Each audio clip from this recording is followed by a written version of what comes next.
ಓಂ ಶ್ರೀ ಗಣೇಶಾಯ ನಮಃ. ಓಂ ಶ್ರೀ ಗುರುಭ್ಯೋ ನಮಃ. ನಮಃ ಸೂರ್ಯ ಚಂದ್ರ ಮಂಗಲಾಬುಧಾಯ ಚ ಗುರು ಶುಕ್ರ ಶನಿಭ್ಯಶ್ಚ ರಾಹವೇ ಕೇತವೇ ನಮಃ. ನಮಸ್ತೆ. ಆಸ್ಟ್ರೋ ಆಚಾರ್ಯ ಗುರೂಜಿ ವಾಹಿನಿಗೆ ತಮಗೆಲ್ಲರಿಗೂ ಆದರದ ಸ್ವಾಗತ. ವಾಹಿನಿಯನ್ನು ನಿರಂತರ ವೀಕ್ಷಿಸಿ ಪ್ರೋತ್ಸಾಹಿಸಿ ಸಬ್ಸ್ಕ್ರೈಬ್ ಮಾಡೋಂಥ ತಮಗೆಲ್ಲರಿಗೂ ಅನಂತ ಧನ್ಯವಾದಗಳು ಸಲ್ಲಿಸುತ್ತಾ ಮಾಸ ಭವಿಷ್ಯದ ಕಾರ್ಯಕ್ರಮಕ್ಕೆ ಸ್ವಾಗತ. ಕಟಕ ರಾಶಿಯ ಸೆಪ್ಟೆಂಬರ್ ತಿಂಗಳ ಭವಿಷ್ಯವನ್ನು ಈಗ ಅವಲೋಕಿಸೋಣ.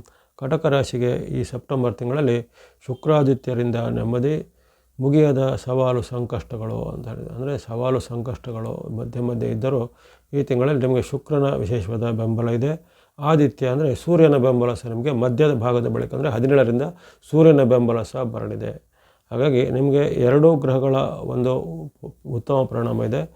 ಇತರ ಗ್ರಹಗಳ ವೈರುಧ್ಯ ಸಹ ಇರಲಿದೆ. ಅಂದರೆ ನಿಮಗೆ ಬೆಂಬಲಕ್ಕೆ ಇರುವಂಥ ಗ್ರಹಗಳು 5, 6 ಇಲ್ಲಿ ಏನಿಲ್ಲ, ಕೇವಲ 2 ಅಥವಾ 3 ಗ್ರಹಗಳು ಇದ್ದಾವೆ.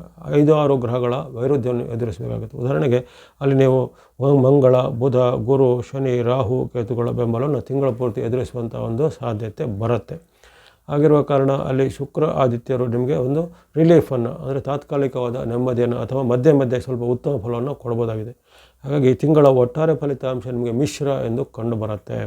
ಈ ಗೋಚಾರ ಅಥವಾ ಗ್ರಹಚಾರವು ನವಗ್ರಹಗಳ ಒಂದು ಚಲನೆಗೆ ಅನುಗುಣವಾಗಿ ನಿಮ್ಮ ರಾಶಿಯ ಸ್ಥಾನದಿಂದ ಲೆಕ್ಕ ಹಾಕಲ್ಪಡುವಂಥ ಒಂದು ಗೋಚಾರದ ಮೇಲೆ ನಿರ್ಣಯ ಆಗುವಂಥದ್ದು. ಹಾಗಾಗಿ ಇಲ್ಲಿ ಕೆಲವೊಂದು ಹಂತದಲ್ಲಿ ಕೆಲವೊಂದು ರಾಶಿಗಳಿಗೆ ದೀರ್ಘಕಾಲದವರೆಗೂ ಕೆಟ್ಟ ಫಲ ಅಥವಾ ದೀರ್ಘಕಾಲದವರೆಗೂ ಸವಾಲುಗಳು ಬರ್ತವೆ. ಅದು ಆಮೇಲೆ ಸ್ವಲ್ಪ ಕಾಲದ ಬಳಿಕ ನಿವಾರಣೆ ಆಗುತ್ತೆ ಹಂತದಲ್ಲಿ. ನಿಮಗೆ ಈಗ ಸ್ವಲ್ಪ ಅಷ್ಟು ಉತ್ತಮ ಬಹಳ ಕಾಲದಿಂದ ನಿಮಗೆ ದೀರ್ಘಕಾಲದಿಂದ ಸ್ವಲ್ಪ ಮಿಶ್ರ ಫಲಗಳನ್ನೇ ಪಡೆಯುವಂಥ ರಾಶಿ ಈಗ ಕಟಕ ರಾಶಿ ಆಗಿರುತ್ತೆ. ಆದರೆ ಮುಂದೆ ಇರೋದಿಲ್ಲ. ಮುಂದೆ ಒಂದು ಹಂತದಲ್ಲಿ ಇವೆಲ್ಲ ನಿವಾರಣೆಯಾಗಿ ಉತ್ತಮ ಫಲ ಪಡೆಯುವಂಥ ದಿನಗಳು ಸಹ ಬರ್ತಾ ಇರ್ತವೆ. ಇದನ್ನು ನಾವು ಗೋಚಾರ ಫಲ ಅಥವಾ ಗ್ರಹಚಾರ ಎಂದು ಕರೆಯುತ್ತೇವೆ. ಸೂರ್ಯನಿಂದ ಆರಂಭಿಸಿ ಈ ಸೆಪ್ಟೆಂಬರ್ನಲ್ಲಿ ನೋಡಿದಾಗ ನಿಮಗೆ ಸೂರ್ಯನ ಆರಂಭದಲ್ಲಿ ಏನೋ ಆಶೀರ್ವಾದ ಇರೋದಿಲ್ಲ. 16ರವರೆಗೂ ಸೂರ್ಯನ ಸಿಂಹದಲ್ಲಿ ಇರುವಾಗ ನಿಮಗೆ ಅಲ್ಲಿ ಧನಸ್ಥಾನವಾಗಿರೋ ಕಾರಣ ಹಣಕಾಸಿಗೆ ಸಂಬಂಧಪಟ್ಟು ಕಷ್ಟ ನಷ್ಟಗಳು ಆಗುವಂಥದ್ದು, ಕೈಗೆ ಬಂದ ಹಣ ಬಾಯಿಗೆ ಬರಲಿಲ್ಲ ಅನ್ನೋದು, ಬರಬೇಕಾದ ಹಣದ ಮೊತ್ತ ವಿಳಂಬ ಆಗುವಂಥದ್ದು, ಅಥವಾ ಯಾವುದೇ ರೀತಿಯ ಸ್ಯಾಂಕ್ಷನ್ ಅಥವಾ ನಿಮಗೆ ನಿಗದಿಯಾದಂತಹ ಮೊತ್ತ ನಿಮಗೆ ಅದು ಮತ್ತೆ ವಾಪಸ್ ಹೋಗುವಂಥದ್ದು, ಈ ರೀತಿ ಅನೇಕ ರೀತಿಯ ಒಂದು ನಾಟಕೀಯವಾದ ಘಟನೆಗಳು ಹಣಕಾಸಿನ ವಿಚಾರ ಆಗುವಂಥದ್ದು. ವ್ಯಾಪಾರ, ಉದ್ಯೋಗ, ವೃತ್ತಿ, ಸ್ವಂತ ವೃತ್ತಿ ಮಾಡೋರ್ಗೆ ಹಾಗೆ ಈಗ ಸ್ವಲ್ಪ ಫೈನಾನ್ಸ್ ಅಥವಾ ಇನ್ಕಮ್ ಎಲ್ಲ ಡಲ್ ಆಗುವಂಥದ್ದು, ಅದು ಬರಬೇಕಾದ ಆದಾಯಕ್ಕೇನು ಕೊಕ್ಕೆ ಬೀಳುವಂಥದ್ದು ಇವೆಲ್ಲ ಆಗುತ್ತೆ. ಹಾಗಾಗಿ ಸ್ವಲ್ಪ ಆರಂಭದಲ್ಲಿ ಸ್ವಲ್ಪ ತಾಳ್ಮೆ ಖಂಡಿತ ಬೇಕು. ಜೊತೆಗೆ ಆರೋಗ್ಯದಲ್ಲಿ ಸಹ ನಿಮಗೆ ಸೂರ್ಯನಿಂದ ಸ್ವಲ್ಪ ಅಡ್ಡ ಪರಿಣಾಮ ಬರ್ಬೋದು. ಹವಾಮಾನ ವೈಪರೀತ್ಯದಿಂದ, ಉಷ್ಣತೆಯ ಪ್ರಭಾವದಿಂದ ಅಥವಾ ಆಹಾರ ದೋಷದಿಂದ ಏನಾದರೂ ನಿಮ್ಮಲ್ಲಿ ಅನಾರೋಗ್ಯ ಸಮಸ್ಯೆ, ಹೊಟ್ಟೆ ನೋವು, ಅಜೀರ್ಣ, ಅಸಿಡಿಟಿ ಅಂಥದ್ದು ಕಾಣ್ಬೋದು. ಇನ್ನು ಕೆಲವರಿಗೆ ಆಸ್ಪತ್ರೆಗೆ ದಾಖಲಾಗುವಂಥ ಒಂದು ಪ್ರಮೇಯಗಳು ಅಂದರೆ ಈಗಾಗಲೇ ಇದ್ದಂಥ ಅನಾರೋಗ್ಯ ಸಮಸ್ಯೆ ಮತ್ತೆ ಕಳಿಸ್ಬೋದು. ಇನ್ನು ಕೆಲವೊಬ್ಬರಿಗೆ ಕಣ್ಣು, ಕಿವಿ, ಮೂಗು, ಗಂಟಲು ಅಂದರೆ ENT ಅಂತ ಹೇಳ್ತೇವೆ, ಅಂಥ ಸಮಸ್ಯೆಗಳು ಕೆಲವರಿಗೆ ತಲೆ ದೊರಬೋದಾಗಿದೆ. ರವಿಯ ವೈರುಧ್ಯ ನಿಮಗೆ 16ರವರೆಗೂ ಇರುತ್ತೆ. 17ಕ್ಕೆ ಅಲ್ಲಿ ರವಿಯ ಪರಿವರ್ತನೆ ಆಗುವಂಥದ್ದು. ಕನ್ಯಾ ರಾಶಿಗೆ ಸೂರ್ಯನ ಪ್ರವೇಶ ಆಗ್ತಿದ್ದಂತೆ ನಿಮಗೆ ವಿಶೇಷವಾಗಿ ತೃತೀಯದ ಸೂರ್ಯನು ವಿಶೇಷವಾದ ಲಾಭವನ್ನು, ಜಯವನ್ನು, ಸುಖವನ್ನು ಕೊಡ್ತಾನೆ. ಆರೋಗ್ಯ ಸುಧಾರಣೆ ಆಗುತ್ತೆ. ಅನೇಕ ರೀತಿಯ ಧನ ಆಗಮನ ಆಗುವಂಥದ್ದು. ಸರ್ಕಾರ ಮೂಲ, ಕೋರ್ಟ್ ಕಚೇರಿ ಮೂಲ ಕೆಲಸ ಕಾರ್ಯಗಳು 17ರಿಂದ ನಿಮಗೆ ಪ್ರಭಾವಶಾಲಿಯಾಗಿ ಆಗುತ್ತೆ. ಹಾಗಾಗಿ ಸೂರ್ಯನ ಈ ಅನುಗ್ರಹದ ಈ ಅನುಕೂಲವನ್ನು 17ರ ಬಳಿಕ ಬಳಸ್ಕೊಳ್ಳಿ. ಜೊತೆಗೆ ಕೆಲವೊಬ್ಬರಿಗೆ ಆಕಸ್ಮಿಕವಾಗಿ ಹಿಂದೆ ನೀವು ಟ್ರೈ ಮಾಡಿದ ಪ್ರಯತ್ನದ ಒಂದು ರಿಸಲ್ಟು ಅಥವಾ ಫಲ ನಿಮಗೆ ಕೈಗೆ ಬರುವಂಥದ್ದು, ಈ ರೀತಿ ಅಂತಹ ಒಂದು ಅನಿರೀಕ್ಷಿತವಾದ ಉತ್ತಮ ಫಲಗಳನ್ನು ಸೂರ್ಯ ನಿಮಗೆ ಕೊಳ್ಳಿದ್ದಾನೆ. ಭೂಮಿ, ಮನೆ ಕೊಳ್ಳುವಂಥ ಕೆಲವರಿಗೆ ಚಾಲನೆ 17ರ ಬಳಿಕ ಸಿಗಲಿದೆ. ಹಾಗಾಗಿ ಅತ್ಯಪೂರ್ವಕವಾಗಿ ಸಿಕ್ಕಂತಹ ಈ ಕಟಕ ರಾಶಿಯವರಿಗೆ ಸೂರ್ಯನ ಅನುಗ್ರಹದ ಈ 17ರ ಬಳಿಕ ಅವಕಾಶವನ್ನು ಬಳಸಿಕೊಳ್ಳುವಂಥದ್ದು. ಮಂಗಳನ ವಿಚಾರ ಗಮನಿಸಿದರೆ ಮಂಗಳನು ನಿಮಗೆ ತಿಂಗಳ ಪೂರ್ತಿ ವಿರುದ್ಧವಾಗಿರ್ತಾನೆ. ಆರಂಭದಲ್ಲಿ ಆತನು 17ರವರೆಗೂ ಮಿಥುನದಲ್ಲೂ, ಆಮೇಲೆ ನಿಮ್ಮ ಜನ್ಮರಾಶಿಗೂ ಬರ್ತಾನೆ. 18ರಿಂದ ನಿಮ್ಮ ಜನ್ಮರಾಶಿಗೆ ಬರ್ತಾನೆ. ಆ ಜನ್ಮರಾಶಿಗೆ ಬಂದಂಥ ಮಂಗಳನು ನಿಮಗೆ ಆರೋಗ್ಯದ ಮೇಲೆ ಸಹ ಅಡ್ಡ ಪರಿಣಾಮ ಬರ್ಬೋದು. ಹಿಂದೆ ಇದ್ದಂತಹ ಮಿಥುನದಲ್ಲಿದ್ದಂತಹ ಮಂಗಳನು ನಿಮ್ಮ ಹಣಕಾಸಿನ ವಿಚಾರಕ್ಕೂ ಅಡ್ಡ ಪರಿಣಾಮ. ಹಾಗಾಗಿ ಹಣ ಮತ್ತು ಆರೋಗ್ಯದ ಮೇಲೆ ಸವಾಲುಗಳು ತಿಂಗಳ ಪೂರ್ತಿ ಮಂಗಳನಿಂದ ನಿಮಗೆ ಎದುರಾಗುವಂಥದ್ದು. ಬರಬೇಕಾದ ಹಣ ಬಾರದೇ ಇರುವಂಥದ್ದು ಅಥವಾ ಖರ್ಚಿಗೆ ಹಣ ಬಾರದೇ ಇರುವಂಥದ್ದು, ಸಾಲ ಮಾಡುವಂಥ ಪ್ರಮೇಯಗಳು ಉತ್ಪನ್ನ ಆಗುವುದು ಅಥವಾ ಮಾಡಿದ ಸಾಲವನ್ನು ತೀರಿಸುವುದು ತುಂಬ ಕಷ್ಟ ಆಗುವಂಥದ್ದು, ಈ ರೀತಿ ಎಲ್ಲ ಗಮನಕ್ಕೆ ಬರ್ಬೋದು. ಹಾಗಾಗಿ ಮಾತು, ಹಣಕಾಸು, ನಡವಳಿಕೆ, ಜೊತೆಗೆ ಆಹಾರ ಅಭ್ಯಾಸ, ಆರೋಗ್ಯ ಎಲ್ಲದ ಕಡೆ ಮಂಗಳನ ಅಡ್ಡ ಪರಿಣಾಮ ಇರೋ ಕಾರಣ ಸ್ವಲ್ಪ ಎಚ್ಚರಿಕೆ ಖಂಡಿತ ಬೇಕಾಗುತ್ತೆ. ಬುಧನ ವಿಚಾರ ಗಮನಿಸಿದಾಗ ಬುಧನು ನಿಮಗೆ ಆರಂಭದ ಮೊದಲನೇ ಒಂದು ವಾರ ಅಂದರೆ 6ನೇ ತಾರೀಕು ಬುಧನ ಪ್ರಭಾವ ಉತ್ತಮ ಇರುತ್ತೆ. ನಂತರ 25ರವರೆಗೂ ಬುಧನ ವೈರುಧ್ಯ ಇರುತ್ತೆ. ನಂತರ ಮತ್ತೆ ಆತನು 26ಕ್ಕೆ ರಾಶಿ ಪರಿವರ್ತನೆ ಮಾಡಿ ಆವಾಗ ಸ್ವಲ್ಪ ನಿಮಗೆ ಬುಧನ ಉತ್ತಮ ಫಲ ಬರುತ್ತೆ. ಹಾಗಾಗಿ ಈ ಮಧ್ಯದ 7ರಿಂದ 25ರ ಅವಧಿಯಲ್ಲಿ ಬುಧನ ಅಡ್ಡ ಪರಿಣಾಮದಿಂದ ನಿಮಗೆ ಮನಸ್ಸಿಗೆ ಕಸಿವಿಸಿ ಆಗುವಂಥ ಘಟನೆ, ಮಾತಿನ ಚಕಮಕಿ, ವಾಗ್ವಾದಗಳು, ಶತ್ರು ಪೀಡೆ ಇವೆಲ್ಲ ಅನುಭವಕ್ಕೆ ಬರ್ಬೋದು. ಅಥವಾ ಮಿತ್ರರೇ ನಿಮಗೆ ಶತ್ರುಗಳ ರೀತಿ ವರ್ತಿಸುವಂಥ ಒಂದು ಅನುಭವ ನಿಮಗೆ ಆಗುವಂಥದ್ದೆಲ್ಲ ಇರುತ್ತೆ. ಹಾಗಾಗಿ ಬುಧನ ವೈರುಧ್ಯದ ವಿಚಾರವನ್ನು ಸಹ ಗಮನಿಸಿಕೊಳ್ಳಿ. ಇನ್ನು ಗುರು ಗ್ರಹದ ಬೆಂಬಲ ನಿಮಗೆ ಇರೋದಿಲ್ಲ. ಜನ್ಮರಾಶಿಯಲ್ಲಿ ನಿಮ್ಮ ಗುರು ಇದ್ದಾನೆ. ಜನ್ಮದಲ್ಲಿರತಕ್ಕಂಥ ಗುರುವಿನ ಪ್ರಭಾವ ಪ್ರತಿ ಬಾರಿ ಹೇಳ್ತೇನೆ. ಆರೋಗ್ಯದ ಮೇಲೆ ಸ್ವಲ್ಪ ಅಡ್ಡ ಪರಿಣಾಮ. ಎಲ್ಲರೂ ನಿಮ್ಮ ಶರೀರ ಮಾಧ್ಯಮಂ ಖಲು ಧರ್ಮ ಸಾಧನ ಎಂಬ ತತ್ವವನ್ನು ಈಗ ಜ್ಞಾಪಿಸಿಕೊಂಡು ಅಳವಡಿಸಿಕೊಳ್ಬೇಕು. ನಿಮ್ಮ ಜೀವನ ಶೈಲಿಯನ್ನು ಸರಿ ಮಾಡಿಕೊಳ್ಳೋದು, ಅಥವಾ ಆಹಾರ ಅಭ್ಯಾಸವನ್ನು ಸರಿ ಮಾಡಿಕೊಳ್ಳೋದು, ಸೂಕ್ತವಾದ ವ್ಯಾಯಾಮ, ನಡಿಗೆ, ಯೋಗ ಇತ್ಯಾದಿಗಳನ್ನು ಆರೋಗ್ಯಕರ ಜೀವನ ಶೈಲಿಯನ್ನು ಅಳವಡಿಸಿಕೊಳ್ಳುವಂಥದ್ದೆಲ್ಲ ಖಂಡಿತ ನಿಮಗೆ ಅವಶ್ಯಕತೆ ಇರುತ್ತೆ. ಈಗಾಗಲೇ ಇದ್ದಂಥ ಅನಾರೋಗ್ಯ ಸಮಸ್ಯೆ ಈಗ ಹೆಚ್ಚು ಆಗುವಂಥದ್ದು. ಉದಾಹರಣೆಗೆ BP, ಶುಗರು, ಹಾರ್ಟ್ ಪ್ರಾಬ್ಲಮ್, ಅಸ್ತಮನು, ಅಲರ್ಜಿನೋ, ಜಾಯಿಂಟ್ ಪೇನ್ ಯಾವುದಿದ್ರೂ ಸಹ ಈ ಕಾಲದಲ್ಲಿ ಹೆಚ್ಚಳ ಆಗಲಿಕ್ಕೆ ನಿಮಗೆ ಗ್ರಹದ ಒಂದು ವೈರುಧ್ಯ ಕಾರಣ ಆಗ್ಬೋದು. ಗುರು ಸಹ ನಿಮಗೆ ಆರೋಗ್ಯಕ್ಕೆ ಪೂರಕವಾಗಿರೋದಿಲ್ಲ. ಜೊತೆಗೆ ಯಾವುದೇ ರೀತಿಯ ಸರ್ಕಾರ ಕೆಲಸ, ಕೋರ್ಟ್ ಕಚೇರಿ ಕೆಲಸದಲ್ಲಿ ಹಿನ್ನಡೆ ಆಗುವಂಥದ್ದು, ನಿಮ್ಮ ಮೇಲೆ ಆರೋಪಗಳು ಬರುವಂಥದ್ದು, ಇವೆಲ್ಲ ಸ್ವಲ್ಪ ಸಾಧ್ಯತೆ ಇರುತ್ತೆ. ಜೊತೆಗೆ ಯಾವುದೇ ರೀತಿಯ ನಿಮಗೆ ದಂಡನೆ ಅಥವಾ ಪೆನಾಲ್ಟಿಗಳು ಸಹ ನಿಮ್ಮ ಮೇಲೆ ಬರುವಂಥದ್ದೆಲ್ಲ ಇರುತ್ತೆ. ಆ ಬಗ್ಗೆ ಎಚ್ಚರ. ಗುರುಬಲ ಅನುಕೂಲ ಇಲ್ಲ. ಶುಕ್ರನು ನಿಮಗೆ ತಿಂಗಳು ಪೂರ್ತಿ ಪೂರಕವಾಗಿದ್ದರೆ ಆಗಲೇ ಹೇಳಿದಂತೆ ಶುಕ್ರನ ಬೆಂಬಲ ನಿಮಗೆ ತಿಂಗಳು ಪೂರ್ತಿ ಇರಲಿದೆ. ಶುಕ್ರ ಮತ್ತು ಆದಿತ್ಯರ ಬೆಂಬಲದ ಕಾರಣ ಅನೇಕ ರೀತಿಯ ಲಾಭ, ಜಯ, ಸುಖ ಆಗುವಂಥದ್ದು, ಅನೇಕ ರೀತಿಯ ಸ್ಟಾರ್ಟಪ್ಗಳನ್ನು ಅಥವಾ ಹೊಸದರ ಆರಂಭ ಮಾಡಲಿಕ್ಕೆ ಅವಕಾಶಗಳು ಬರುವಂಥದ್ದು, ಇದು ಈಗಾಗಲೇ ಮಾಡುವಂಥ ಉದ್ಯಮದಲ್ಲಿ ಹೆಚ್ಚಿನ ಲಾಭ ಆದಾಯ ಬರುವಂಥದ್ದು, ಉದ್ಯೋಗ ಪ್ರಯತ್ನ ಮಾಡೋರಿಗೆ ಉದ್ಯೋಗ ಸಿಗುತ್ತೆ, ವಿವಾಹದ ಪ್ರಯತ್ನ ಮಾಡೋರಿಗೆ ವಿವಾಹ ಫಿಕ್ಸ್ ಆಗುವಂಥದ್ದು, ಸ್ತ್ರೀಯರಿಗೆ ಪುರುಷರ ಮೂಲಕ, ಪುರುಷರಿಗೆ ಸ್ತ್ರೀಯರ ಮೂಲಕ ಪರಸ್ಪರವಾದ ಲಾಭ ಆದಾಯಗಳು ಆಗುವಂಥದ್ದು ಇರುತ್ತೆ. ಜೊತೆಗೆ ಪ್ರವಾಸ, ಯಾತ್ರೆ ಅಥವಾ ಇನ್ನಿತರ ಯಾವುದೇ ಮೋಜಿನ ತಾಣಗಳಿಗೆ ಹೋಗುವಂಥ ಅವಕಾಶಗಳು ಸಹ ಶುಕ್ರನಿಂದ ನಿಮಗೆ ಲಭ್ಯ ಆಗಲಿದೆ. ಅವನ್ನು ಸದುಪಯೋಗಪಡಿಸಿಕೊಳ್ಳುವಂಥದ್ದು.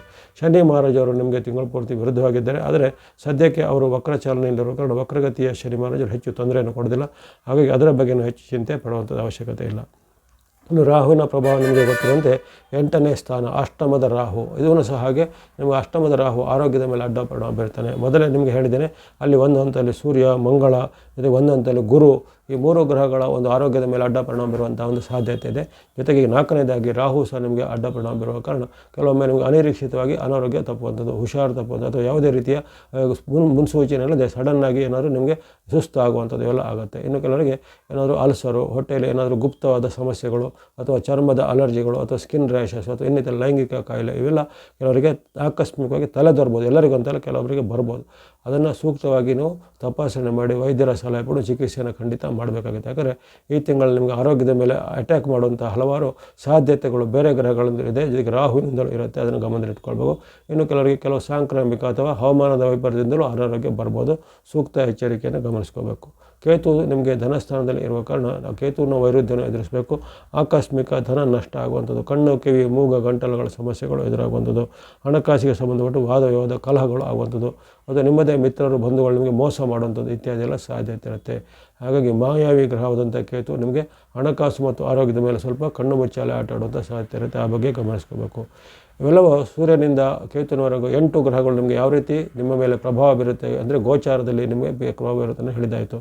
ಇನ್ನು 9ನೇದಾಗಿ ಚಂದ್ರನು ಕ್ಷಿಪ್ರವಾಗಿ ರಾಶಿ ಪರಿವರ್ತಕ. ನಿಮ್ಮ ರಾಶಿಯಾಧಿಪತ್ಯದ ಚಂದ್ರ ನಿಮಗೆ ಯಾವ್ಯಾವ ದಿನಗಳಲ್ಲಿ ನಿಮಗೆ ಪೂರಕವಾಗಿದ್ದಾನೆ, ನಿಮ್ಮ ಪರವಾಗಿದ್ದಾನೆ ಅಂತ ಗಮನಿಸ್ಕೊಳ್ಳಿ. ಆ ದಿನಗಳನ್ನು ಪ್ರಮುಖವಾದ ಕೆಲಸ ಕಾರ್ಯ, ಭೇಟಿ, ಒಪ್ಪಂದ, ಸಹಿಗಳಿಗೆ ಬಳಸ್ಕೊಳ್ಳುವಂಥದ್ದು. ಸೆಪ್ಟೆಂಬರ್ 1, 2, 3, 4, 8, 9, 12, 13, 19, 20, 21, 22, 23, 28, 29, 30 ಅಂದರೆ ಸುಮಾರು 16 ದಿನಗಳಲ್ಲಿ ನಿಮಗೆ ಚಂದ್ರನ ವಿಶೇಷವಾದ ಬೆಂಬಲ ಇರುತ್ತೆ. ಚಂದ್ರಾನುಕೂಲವಂಥ ದಿನಗಳಲ್ಲಿ ಪ್ರಮುಖವಾದ ಕೆಲಸ ಕಾರ್ಯ, ಭೇಟಿ, ಒಪ್ಪಂದ, ಸಹಿಗಳನ್ನು ಮಾಡಿಕೊಂಡ್ರೆ ಎಲ್ಲ ಇಷ್ಟಾರ್ಥಗಳು ನಿಮಗೆ ಕೈಗೂಡುತ್ತವೆ. ಇನ್ನು ನಿಮಗೆ ಬಳಸುವಂಥ ಬಣ್ಣಗಳು ನೋಡಿದರೆ ವೈಟ್ ಅಥವಾ ಬಿಳಿಯ ಬಣ್ಣ ಮತ್ತು ಸಂಖ್ಯೆ 6 ಮಾಸಪೂರ್ತಿ ಬಳಸ್ಕೊಳ್ಳಿ. ವೈಟ್ ಅಥವಾ ಬಿಳಿಯ ಬಣ್ಣ, ಸಂಖ್ಯೆ 6 ಶುಕ್ರ ಅನುಗ್ರಹ ಪೂರ್ತಿ ಇದೆ, ಹಾಗೆ ಮಾಸಪೂರ್ತಿ ಬಳಸ್ಕೊಳ್ಳುವಂಥದ್ದು. ಇನ್ನು ಸೂರ್ಯ ಅನುಗ್ರಹ ನಿಮಗೆ ಇರುವಂಥದ್ದು 17ರಿಂದ, ಹಾಗೆ ಸೂರ್ಯನ ಸಂಕೇತವಾದ ಆರೆಂಜ್ ಅಥವಾ ಕೇಸರಿ ಬಣ್ಣ ಮತ್ತು ಸಂಖ್ಯೆ 1 ನೀವು 17ರಿಂದ ಬಳಸ್ಕೊಳ್ಳುವಂಥದ್ದು. ಇನ್ನು ಗ್ರೀನ್ ಅಥವಾ ಹಸಿರು ಬಣ್ಣ ಮತ್ತು ಸಂಖ್ಯೆ 5 ಇದು ಬುಧನ ಸಂಕೇತ, ಹಾಗೆ ಗ್ರೀನ್ ಅಥವಾ ಹಸಿರು ಬಣ್ಣ ಮತ್ತು ಸಂಖ್ಯೆ 5 ನೀವು ಅಲ್ಲಿ ಆರಂಭದಿಂದ 6ರಿಂದ 26ರವರೆಗೆ, 6ರಿಂದ 25ರವರೆಗೆ ಬಳಸಿಕೊಳ್ಳುವಂಥದ್ದು. 6ರಿಂದ 25ರವರೆಗೆ ನಿಮಗೆ ಬುಧ ಅನುಕೂಲ ಇರುತ್ತೆ, ಅಲ್ಲಿವರೆಗೆ ಬಳಸಿಕೊಳ್ಳುವಂಥದ್ದು. ಇವೆಲ್ಲವೂ ನೀವು ಸದುಪಯೋಗಪಡಿಸಿಕೊಳ್ಳುವಂಥದ್ದು. ಅದೇ ರೀತಿ ನಿಮಗೆ ಗ್ರಹಗಳ ವೈರುಧ್ಯ ಹೇಳಿದ್ದೇನೆ ಆಗಲೇ. ರವಿ, ಕುಜ, ಬುಧ, ಗುರು, ಜೊತೆಗೆ ಶನಿ, ರಾಹು, ಕೇತುಗಳು ಸಹ ವಿರುದ್ಧವಾಗಿರ್ತಾರೆ. ಹಾಗೆ ಗಣೇಶನ ಭಕ್ತಿ, ಸುಬ್ರಹ್ಮಣ್ಯ ಸ್ವಾಮಿ, ದೇವಿ, ನರಸಿಂಹಸ್ವಾಮಿ ಭಕ್ತಿ ಮಾಡುವಂಥದ್ದು, ಅಥವಾ ಕಾಲಭೈರೇಶ್ವರ, ವೀರಭದ್ರೇಶ್ವರ, ಮುನೇಶ್ವರ ಮುಂತಾದ ಶಕ್ತಿ ಸ್ವರೂಪದ ದೇವಗಳನ್ನು, ಅಥವಾ ಯಾವುದೇ ರೀತಿಯ ಅಮ್ಮನವರನ್ನು, ಯಾವುದೇ ರೀತಿಯ ಉದಾಹರಣೆಗೆ ಅಣ್ಣಮ್ಮ, ಕಾಳಮ್ಮ ಅಂತ ಗ್ರಾಮದೇವಿ ಅಂತೆಲ್ಲ ಇರುತ್ತೆ. ಹಾಗಾಗಿ ಯಾವುದೇ ರೀತಿಯ ಅಮ್ಮನವ್ರನ್ನ ಭಕ್ತಿ ಮಾಡುವಂಥದ್ದು, ಗಣೇಶ, ಸುಬ್ರಹ್ಮಣ್ಯ ದೇವಿ ಭಕ್ತಿ ಮಾಡುವಂಥದ್ದು, ಅಥವಾ ಈಶ್ವರ ಶಿವನ ಭಕ್ತಿ ಮಾಡ್ಬೋದು. ಮನೆ ದೇವರು ವಿಷ್ಣು, ನರಸಿಂಹ, ರಂಗನಾಥ, ವೆಂಕಟೇಶ್ವರ ಇದ್ದರು ಅಂಥ ಮನೆ ದೇವರ ಭಕ್ತಿಯನ್ನು ಮಾಡುವಂಥದ್ದು. ಅಥವಾ ನವಗ್ರಹಗಳ ಸ್ತೋತ್ರ, ನವಗ್ರಹಗಳ ಪೀಡಾಪರಿಹಾರ ಸ್ತೋತ್ರ, ನವಗ್ರಹಗಳ ಶ್ಲೋಕ ಅಷ್ಟೋತ್ತರ ಆಯ್ತಲ್ಲ ಬರುತ್ತೆ. ಹಾಗಾಗಿ ಈ ಯಾವುದೇ ದೇವತಾ ಶ್ಲೋಕ ಅಷ್ಟೋತ್ತರ ಆಗಲಿ, ನವಗ್ರಹಗಳ ಶ್ಲೋಕ ಅಷ್ಟೋತ್ತರ ಆಗಲಿ ಪಠನೆ ಮಾಡ್ಬೋದಾಗಿದೆ. ಆಸಕ್ತಿ ಉಳ್ಳಂಥವ್ರು ಅಥವಾ ಆರ್ಥಿಕವಾದ ಸಬಲತೆ ಉಳ್ಳವರು ಆಗಾಗ ದಾನ ಧರ್ಮದ ಮಾರ್ಗವನ್ನು ಸಹ ಅನುಸಾರ ಮಾಡ್ಬೋದು. ವಿದ್ಯೆಗೆ, ಆಹಾರಕ್ಕೆ, ಅನ್ನಕ್ಕೆ, ವಸ್ತ್ರಕ್ಕೆ, ಔಷಧಕ್ಕೆ ಮುಂತಾದ ಅವಶ್ಯಕತೆ ಉಳ್ಳಂಥವರಿಗೆ ನೀವು ನಿಮ್ಮ ಒಂದು ಸಾಧ್ಯವಾದಷ್ಟು ಧನ ಸೇವೆಯನ್ನು ಸಹ ಮಾಡ್ಬೋದಾಗಿದೆ.